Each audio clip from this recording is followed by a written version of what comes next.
فێستیڤاڵی عەفرین بۆ هونەری شێوەکاری لە ئەڵمانیا بەڕێوە دەچێت.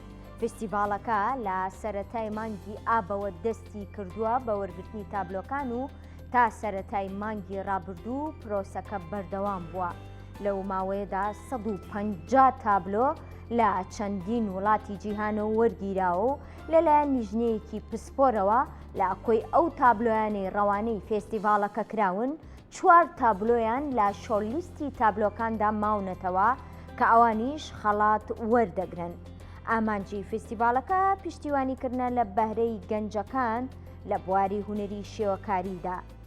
فێستیڤاڵەکە دەبێتە فێستیڤاڵێکی ساڵانە و لیژنەی هەڵسەنگاندنی فێستیڤاڵەکەش چەندین ناوی ناسراوی ئەو بوارە لە خۆ دەگرێت.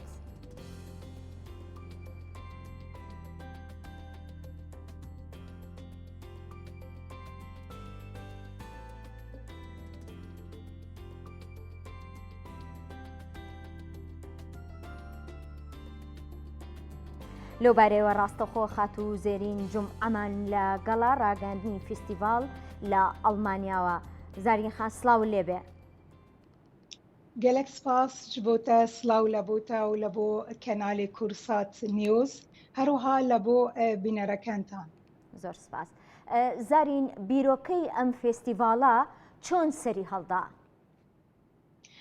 بەڕاستی بیرۆکەی ئەم فەستیڤال لە لای هەڤالێکی ئێمان کە لە شاری کوبخۆژە شاری کۆبانیە، یعنی دکارم بێژم ئەم فەستیڤال کە فکرە لە کۆبانێوە دەست پێکرێ ئەوەش برێز مستەفا زێدان ئەم فکرە لە لای وی هاتە دامەزراندن و کار لەسەر هاتەکردن gelek ئەندام بەشداری یعنی تەڤلی vê فەستیڤالê bûn û birastî jî ev demeke dirêje kar û xebateke mezin ji bo vê festîvalê hatekirin û ta dihûnê jî encamdana wê bû birastî bi şêwayekî gelek baş bi serkewtî em dikarin bêjin birêve çû.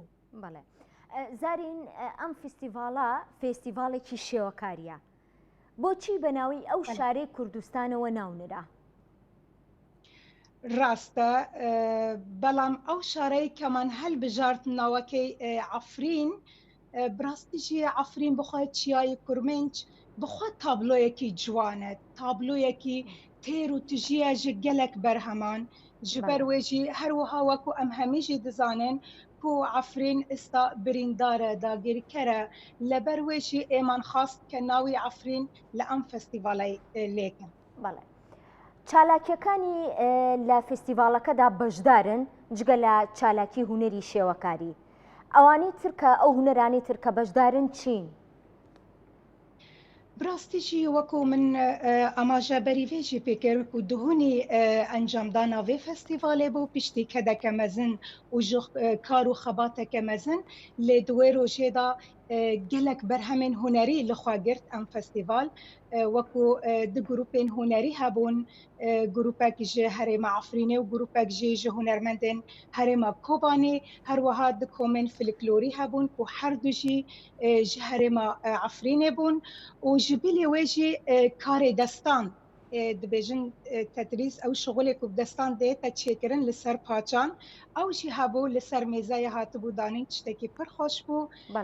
Him em dikarin bêjin helbestvanê mê Kurd jî têda beşdar bûn û hijmarek mezin ji şêwekaran jî her di wê rojê da beşdar bûn. Yani dikarî bêjî berhemeke hunerî rûda.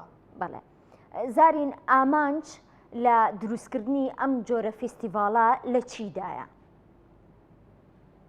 براستیژی ئارمانجی ئەم فەستیڤال dikarim bêjim gelek armancên wê hene ku armanca sereke ku me xwast em ji bo welatê cîhanê ji bo welatên biyanî bidin naskirin ku Kurd ne tenê bi siyaseta xwe an ku bi çiya û şerê xwe tê naskirin belam Kurd ji hemû aliyên jiyanê jî dewlemend in ew qas şêwekarê me hene lê armanca duwemîn jî li layê min ya herî sereke ye ku birastî jî di nava Kurdan da rast e girîngî dane hunerê lê wekû em bibêjin huner tedî gelek şêwayên hunerê hene lê wekû şêwayê hunera şêwekarî birastî jî di nav Kurdan da gelek hatiye لپاش گوه خستن گر هم بالا خو بدنه یعنی او قص پیشانگه لدار دکوین د ناف جواکا کردی دا لبلم وکو فستیوال تنها جی نهاتیه چکرن نهاتیه رودان ایمان جی من خواست ام تشتی پیک بینن و هم ببه درفتک جهموشی و کارن کرد را و جهه خواتی دا بگره. خاتو زارین سپاس بۆ زانیاریەکانت هیوای سەرکەوتنتان بۆ خوازم. گەلێک سپاس ئێمان خواست تشتێکی دەرفەت هەبێت و دەرفەتی بدێ من تشتێکی لە لای کەنالتان ڕابگەینم لە بۆ تەمەشەوانانجی بدەم خویاکردن ئەو زەلال بکەم دهۆنی فەستیڤالێ ما بۆ بڕاستیژی هەژمارەکە گەلێک زۆر ji خەلکێ بەشدار بوو ئەو jî بوو سەدەمێک و هەنێک کێم و کورتاسî di derheqê şêwekarان de an ku di derheqê tabloyan de hate çêkirin em lêborîna xwe ji wan şêwekaran dixwazin ji ber ku hejmara xelkê bi rastî jî zor bû nehate wê wetayê ku millet bikarba bi şêweyekî baş û bi nêrîneke zelal li wan tabloyan binêriya ew jî sedem ku hejmara mezin bû bi rastî.